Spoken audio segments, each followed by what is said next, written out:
No, talk. Talk, Mama. Talk.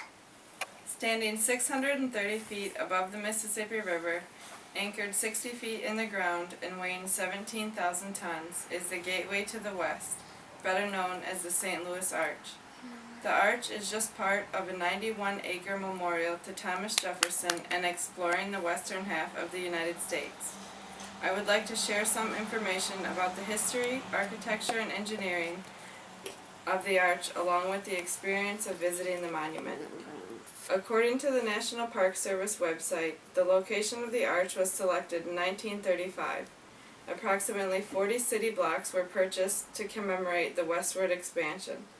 Because of the United States' involvement in World War II, the construction of the monument was delayed.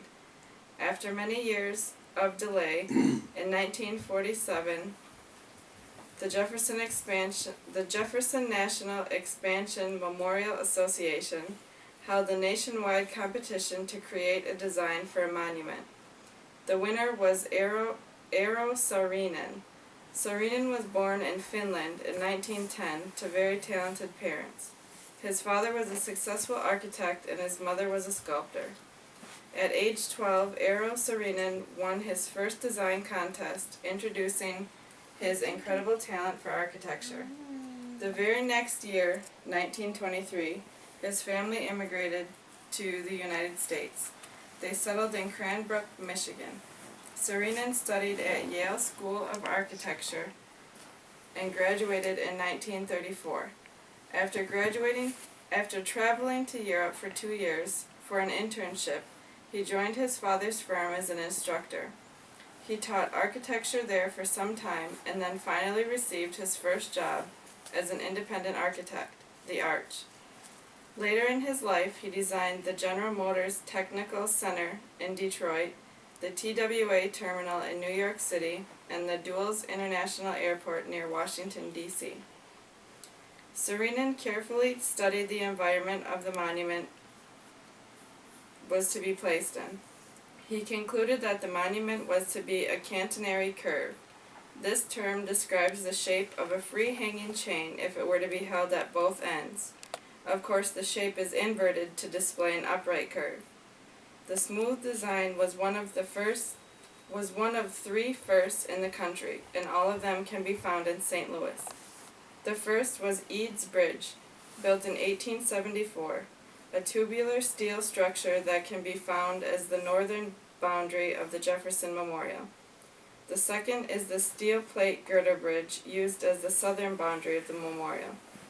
This bridge is the first one of its size to use orthotropic or curved design. The arch is constructed of 2 layers. The inner layer is carbon steel and the outside layer is stainless steel. The layers of steel are 3 feet apart at the base and merge to 7 3/4 inches after 400 feet up the arch. The space between the layers is filled with concrete up to 300 feet, and then steel stiffeners are used to support the monument up to the peak. The arch is made up of equilateral triangle sections. The sides of the triangles are 54 feet long at the base and taper to 17 feet at the peak of the monument. The triangular sections were placed on top of each other by specially developed cranes that were made to climb the legs as construction proceeded. The sections were hand welded together, starting on the inside, then moving to the outside. Each triangular section is 12 feet high at the base and shrinks to 8 feet for the keystone sections.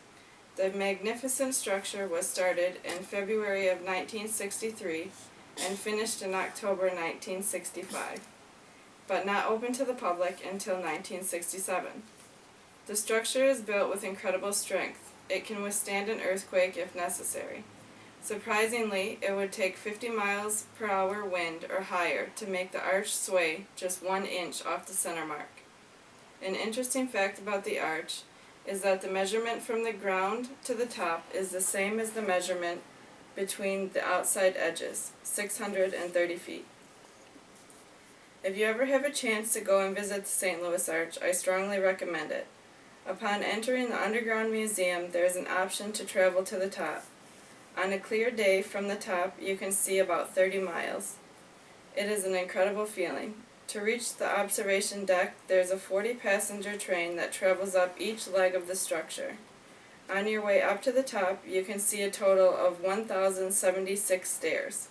After seeing the amount of steps on the 10-minute ride to the top, I became very thankful for the option to ride the train. When riding the train up, you're traveling at a rate of 340 feet per minute. That's about 4 miles per hour. When you reach the top, the doors open and you take just a few steps to the observation deck.